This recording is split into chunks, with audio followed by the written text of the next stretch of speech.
दूसरा EPS 95 sir आपको भी मिले होंगे वो हेमा जी ने भी बहुत अच्छा लीड लिया था। माननीय प्रधानमंत्री जी को हेमा जी लेके गई थी, उन सबको मिले।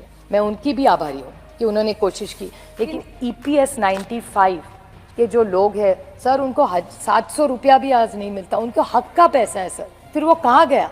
सरकार के पास ही तो पड़ा था। विश्वास के नाते उन्होंने EPS 95 लोगों ने दिया था, उसका क्या हुआ सर? नमस्कार। जैसा कि दोस्तों अभी आपने सुना सुप्रिया सुले जी को, जो कि आप सभी के लिए यहाँ पर संसद के अंदर पेंशन के मुद्दे पर बोल रही थी। सुप्रिया सुले जी ने आप सभी EPS 95 पेंशन धारकों की पेंशन बढ़ोतरी की तमाम मांगे जो हैं वो दोस्तों कई बार यहाँ पर संसद में उठाई और आपकी आवाज को बुलंद करने का काम किया है। इसी कड़ी में दोस्तों हाल फिलहाल में चालू हुए संसद के सत्र में भी दोस्तों आप सभी के लिए सुप्रिया सुले जी, जो कि महाराष्ट्र से आती है, इन्होंने दोस्तों EPS 95 पेंशन धारकों की व्यथा एक बार फिर से स्पीकर महोदय के सामने रखी, जिसमें उन्होंने कहा है कि EPS 95 पेंशन धारकों को हाल फिलहाल में जो पेंशन है वो 600 से 700 रुपए की पेंशन मिल रही है, जिससे दोस्तों उनका जो गुजारा है वो सही से नहीं हो पा रहा है। और साथ ही में उन्होंने कहा है कि EPS पेंशन धारकों ने आपका जो पैसा है वो विश्वास के साथ आपके पास जमा रखा था। इस बार जो है आप उन्हें पैसा क्यों नहीं दे रहे हैं, पेंशन जो है उन्हें क्यों नहीं दे रहे हैं? उनकी पेंशन बढ़ोतरी की जो छोटी छोटी मांगे हैं उन्हें अगर पूरा कर देगी तो सरकार पर कोई खासा घाटा नहीं होगी। सरकार वैसे भी दोस्तों कई लोक लुभावने वादे कर रही है, तो EPS पेंशन से एक छोटा सा मुद्दा है, इसे भी हल करना चाहिए, ऐसा दोस्तों सुप्रिया सुले जी ने मांग उठाई। वहीं दोस्तों कोरोना काल के दौरान जो DA का रोका गया था, सीनियर सिटीजन का जो DA अलाउंस रोका गया था, उसे भी दोस्तों नहीं दिया है। तो इसे भी लेकर लगातार सुप्रिया सुले जी ने आप सभी के लिए मांग की है। दोस्तों आप सभी जानते होंगे सुप्रिया सुले जी आप सभी की EPS पेंशन पर लगातार अग्रसरणीय है, जिसमें दोस्तों उन्होंने यहाँ पर जो है अरुण जेटली का भी जिक्र किया था, जिन्होंने वादा किया था कि पेंशन धारकों की जो पेंशन है वो 2023 में पूरी कर दी जाएगी। लेकिन अनफॉर्चुनेटली वो हमारे बीच नहीं रहे, तो दोस्तों ये वादा पूरा नहीं हुआ, ऐसा भी दोस्तों उन्होंने यहाँ पर कहा था। साथ ही पेंशन धारकों के हित चिंतक के रूप में जाने वाली मथुरा की सांसद हेमा मालिनी जी का भी जिक्र किया, क्योंकि हेमा मालिनी जी ने EPS 95 पेंशन धारकों का बीड़ा उठाया था और इसी बात को लेकर प्रधानमंत्री नरेंद्र मोदी जी से 2 बार मुलाकात भी यहाँ पर करवाई गई थी। तो इसी को लेकर यहाँ पर आप सभी के लिए बड़ी खबर आई है कि एक बार फिर से संसद के अंदर आप सभी के EPS का पेंशन का मुद्दा उठा है, जिसमें न्यूनतम पेंशन 7,500 प्लस DA के साथ साथ उन्हें मेडिकल सुविधा का लाभ मिले। इसको लेकर दोस्तों बड़ी बात यहाँ पर जो है आप सभी के लिए कही गई है। वही दोस्तों आप सभी के लिए एक बड़ी खबर निकल कर आ रही है, ओल्ड पेंशन स्कीम की होगी वापसी। केंद्रीय मंत्री ने संसद में OPS पर बड़ा बयान आप सभी के लिए दिया है। जी हां दोस्तों, पुरानी पेंशन योजना को लेकर संसद से आप सभी के लिए बड़ी यहां पर खबर निकल कर आई है। जी हां दोस्तों, ओल्ड पेंशन स्कीम को 2003 में बंद कर दिया गया था और 2004 से ही NPS लागू किया गया था। NPS में कर्मचारियों के अंशदान से बने पेंशन फंड से पेंशन मुहैया कराई जाती है। तो इसी को लेकर केंद्र सरकार ने ओल्ड पेंशन पर बड़ा अपडेट दिया है। सरकार ने वित्त राज्य मंत्री पंकज चौधरी ने संसद में बताया कि ओल्ड पेंशन स्कीम को लेकर किसी भी प्रस्ताव पर विचार नहीं किया जा रहा है। उन्होंने ये बयान सोमवार को लोकसभा में दिया था। सरकार की ओर से ये भी ऐसे सामने आए हैं जब RBI की एक रिपोर्ट राज्यों की पुरानी पेंशन लागू करने के खिलाफ चेताया गया है। तो दोस्तों पंकज चौधरी ने बताया कि पुरानी पेंशन स्कीम बहाली से संबंधित किसी प्रस्ताव पर विचार नहीं हो रहा है, लेकिन NPS में किसी आवश्यक बदलाव के लिए वित्त सचिव की अध्यक्षता में एक समिति जरूर गठित की गई है। NPS यानी कि नेशनल पेंशन स्कीम 2004 में लागू हुई थी। 2003 में पुरानी पेंशन योजना को बंद कर दिया गया था। इसके बाद से ही दोस्तों सरकारी कर्मचारी पुरानी पेंशन योजना की वापसी की मांग कर रही थी। इसी बीच दोस्तों RBI की बड़ी रिपोर्ट सामने आ चुकी है। दोस्तों केंद्रीय यहाँ पर जो है बैंक एक रिपोर्ट में राज्यों को नसीहत दी गई है कि पुरानी पेंशन योजना को दोबारा लागू करने से बचे। रिपोर्ट में कहा गया है कि अगर ऐसा किया जाता है तो नेशनल पेंशन सिस्टम के मुकाबले राज्यों का वित्तीय बोझ 4 से 5 गुना तक बढ़ सकता है। बकलोल रिपोर्ट, सरकार जरूरी कल्याणकारी काम ठीक नहीं कर पाएगी, साथ ही दोस्तों आने वाली पीढ़ियों के लिए भी ये सही नहीं होगा। रिपोर्ट में कहा गया कि राज्यों को लोक लुभावने वादे करने के दबाव में OPS को दोबारा बहाली जैसा कदम नहीं उठाना चाहिए। साथ ही राज्यों के यहाँ पर जो है रिपोर्ट में राजस्व बढ़ाने के लिए नए तरीके ढूंढने और मौजूद प्रणाली में मजबूत करने की भी सलाह दी गई है। दोस्तों 5 राज्यों में लागू है। दोस्तों आप सभी को बता दें कि 5 राज्य ऐसे हैं जिनमें केंद्र सरकार की वित्तीय विश्लेषकों की राय से अलग जाकर पुरानी पेंशन योजना को लागू कर दिया है। इन राज्यों में पंजाब, हिमाचल प्रदेश, यहाँ पर राजस्थान, छत्तीसगढ़ और झारखंड है। वहीं दोस्तों कर्नाटक भी पुरानी पेंशन योजना लागू करने पर हाल फिलहाल में विचार कर रहा है। इसको लेकर हाल फिलहाल में बड़ी खबर सब सभी के लिए सामने आ रही है।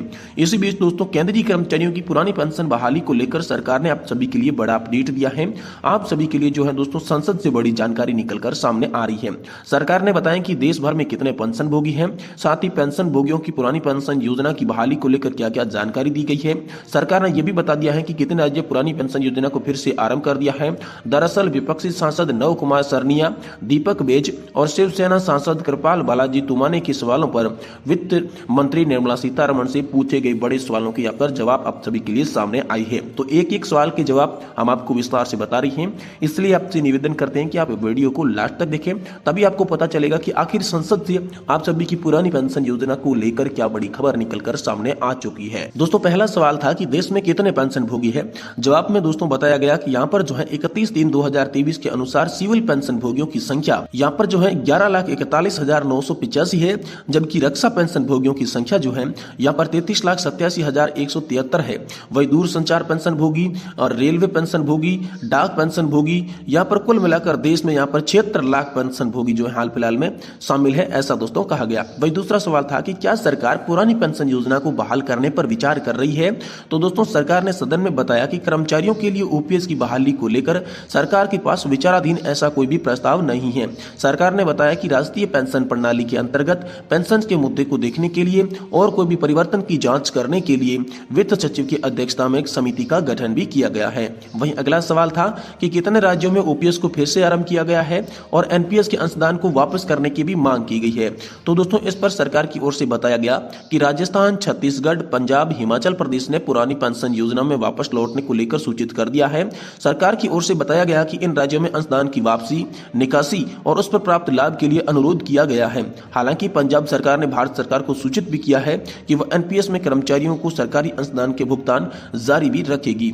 वहीं दोस्तों अगला सवाल था कि छत्तीसगढ़ राज्य द्वारा जमा की गई राशि और उस पर ब्याज सहित मांगी गई राशि का ब्यौरा क्या है। सरकार द्वारा इस पर कार्रवाई की गई है। साथ ही ओपीएस फिर से शुरू करने वाले राज्यों को एनपीएस की धन वापसी के लिए सरकार की ओर से क्या क्या निर्णय लिए गए हैं। तो दोस्तों इस सवाल के जवाब में सरकार ने बताया कि छत्तीसगढ़ सरकार को सूचित किया गया है कि एनपीएस के अंतर्गत 31/3/2023 की स्थिति के अनुसार 17.240 करोड़ रुपए की एन्युटी में प्रोविजन के लिए 11.850 करोड़ रुपए की राशि ट्रांसफर किया जाएगा। इसको लेकर दोस्तों हाल फिलहाल में बड़ी खबर आप सभी के लिए आई है। वहीं दोस्तों बजट में कर्मचारी पेंशन धारकों को बड़ा तोहफा मिलने की उम्मीद थी, लेकिन डीए वृद्धि का भी लाभ मिलेगा। तो अप्रैल 2024 से जारी होगी किस्तें, खाते में आप सभी के लिए राशि जो है वो बढ़कर आएगी। इसको लेकर दोस्तों हाल फिलहाल में आप सभी के लिए बड़ी खबर निकलकर सामने आ चुकी है। जी हां दोस्तों, राज्य के कर्मचारी पेंशन धारकों के लिए बड़ी खबर है। सोमवार को राज्य का बजट पेश करते हुए राज्य सरकार द्वारा कर्मचारियों और पेंशनर्स के लिए बड़ी घोषणा जो है आप सभी के लिए की गई। दोस्तों महंगाई भत्ते में एक किस्त अप्रैल 2024 में दी जाएगी। इसके तहत पेंशन भोगी और कर्मचारियों को महंगाई भत्ते की एक किस्त अप्रैल 2024 में दी जाएगी। वित्त मंत्री द्वारा की गई ये घोषणा, इस घोषणा के साथ ही कर्मचारियों और पेंशन धारकों को बड़ी राहत देखने को मिली है। वहीं दोस्तों डीए हैक को लेकर बड़ी खबर है कि सुनिश्चित पेंशन योजना की भी तैयारी यहाँ पर आप सभी के लिए हो रही है।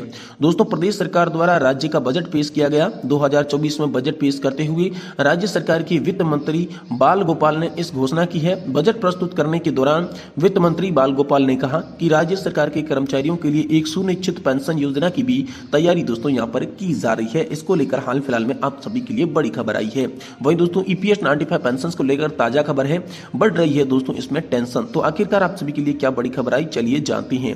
देखिए दोस्तों यहाँ पर जो है ईपीएस 95 उच्च पेंशन की राशि खाते में आने से पहले रोज नई नई जानकारियां सामने देखने को मिल रही है। ताजा जानकारी यह है कि ज्वाइंट ऑप्शन फॉर्म भरने के बावजूद कई लोगों की पत्नी के पेंशन से वंचित हो सकती है, उन्हें पेंशन का लाभ नहीं मिलेगा। इस तरह का केस सामने आया जिसमें दोस्तों कहा यह गया है कि अगर यहाँ पर ज्वाइंट ऑप्शन का आपने फॉर्म भरा था जिसमें नॉमिनी कॉलम आपने खाली छोड़ दिया है, तो आपकी पत्नी जो है वो पेंशन पाने की हकदार नहीं रहेगी। आपको नॉमिनी का नाम जरूर भरना होगा, जिससे आपके अकस्मात मृत्यु के बाद भी आपके परिवार को जो है पेंशन सहारे के रूप में मिलती रहेगी। ये दोस्तों आप सभी के लिए बड़ी खबर आ रही है, क्योंकि नॉमिनी नाम कुछ लोग क्या करते हैं, छोड़ देते हैं, जिसकी वजह से बाद में जो पेंशन पाने में काफी दिक्कत हो रही है। इसी के लिए यहाँ पर सरकार ने एडवाइजरी जारी की है कि जल्द से जल्द उच्च पेंशन का जो फॉर्म आपने भरा था उसमें दोस्तों आप नॉमिनी का नाम भी ऐड कर दें, ताकि आने वाले समय में पेंशन प्राप्त करने के लिए आपको किसी भी दिक्कत या फिर परेशानी का सामना नहीं करना पड़े। तो दोस्तों पेंशन से जुड़ी आज की ये थी ताजा बड़ी खबरें। आपको वीडियो की जानकारी पसंद आई तो वीडियो को लाइक करें और चैनल को जरूर सब्सक्राइब कर लें।